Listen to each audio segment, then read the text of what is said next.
video of the late former Independent Electoral and Boundaries Commission IEBC Chairman Wafula Chebukati has resurfaced, drawing renewed focus after the killing of city lawyer Kyalo Mbobu.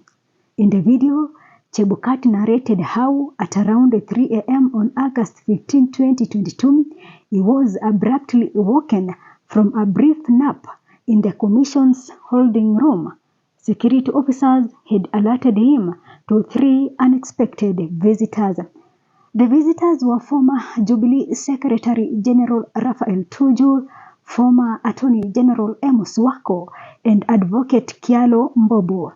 Chebukati said the trio introduced themselves and explained they wanted to discuss the tallying process and the election operations. Raphael Tuju, who was representing the Azimio coalition, came in first. Senator Mbobu'S was also in the group. The third person introduced himself as Advocate Kyalo Mbobu. They said they wanted to discuss tallying and the ongoing process. End of quote. Chebukati recalled during the IEBC tribunal hearing on January 24, 2023. Chebukati added that he immediately summoned all commissioners to avoid meeting the group privately. Quote, I didn't want to meet them alone because it was 3 a.m. and they wanted to discuss elections.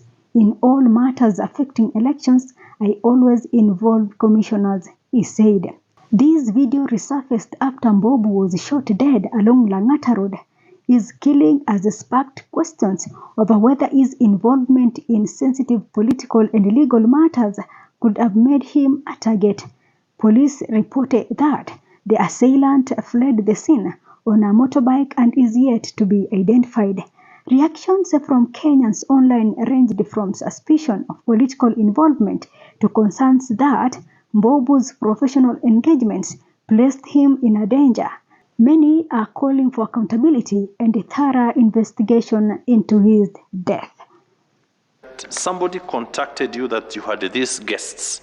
Yes. Kindly explain who contacted you, and you talk about several attempts.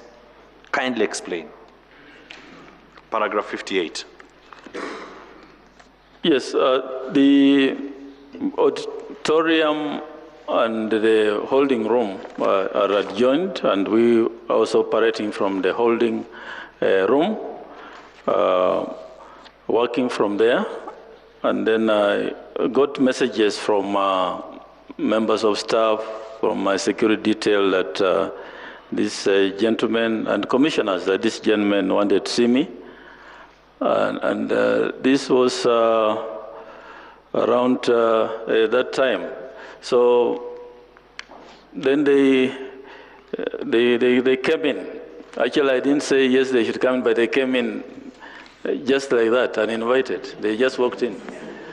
That first person, who was he? Raphael Tuju. Was a senator also?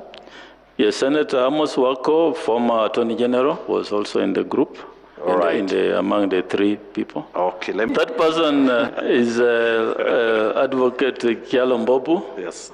who introduced himself as such. So these are the reactions from Kenyans in regards to Mbobu's assassination.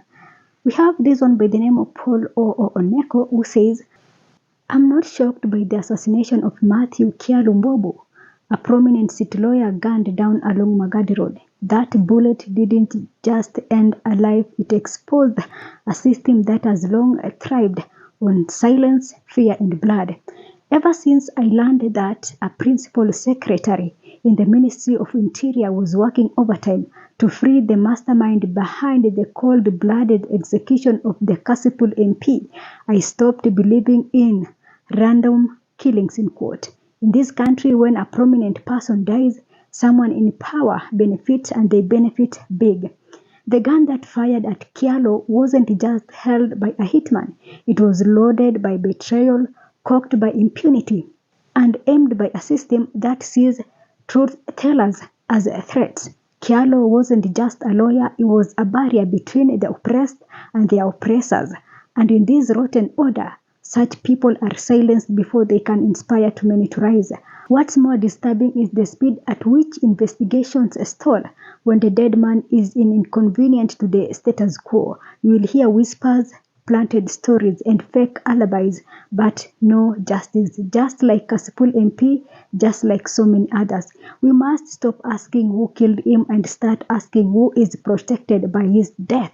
This is no longer about Matthew Kyalo Mbobu. It is about every Kenyan who refuses to be silenced, who chooses to speak out, who demands accountability and ends up on a hit list. If we don't wake up now, we'll wake up only to find our voices buried beside theirs.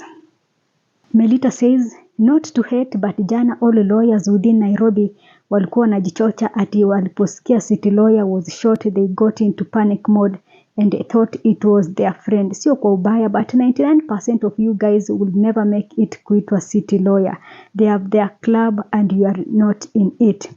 Another person by the name Foreman says, instead of DCI arresting peaceful protesters, they should go and arrest the hitman who killed city lawyer. Samuel Nandwa says, the world is really fucked up now. Imagine city lawyer Matthew Kyalo Mbobu shot dead in Karen. Nepal is burning. And then Blinker says, Jacob Juma pia aliuliwa hivyo. We are about to got shocked to the story behind city lawyer. Bet says, city lawyers are being shot. In whose hands are we safe? And then another one by the name One Man Jacom says, too many things happening and it is all scary. Just today, Captain's video was all over media and he talked about the same city lawyer, Kyalo Mbobu. Hours later, Mbobu is gunned down. What a life, what a country we have. So these are some of the sample reactions from Kenyans. We keep following up this matter because I know as the days goes by, a lot will be unfold and a lot will come out. But as at now, the story is this man was wanted by someone, and it is alleged that someone somewhere wanted Kyalo Mbobu dead. Who is that someone? Time will tell, but as at now, that is it for me for now. Thanks for watching. This is Sophia Live.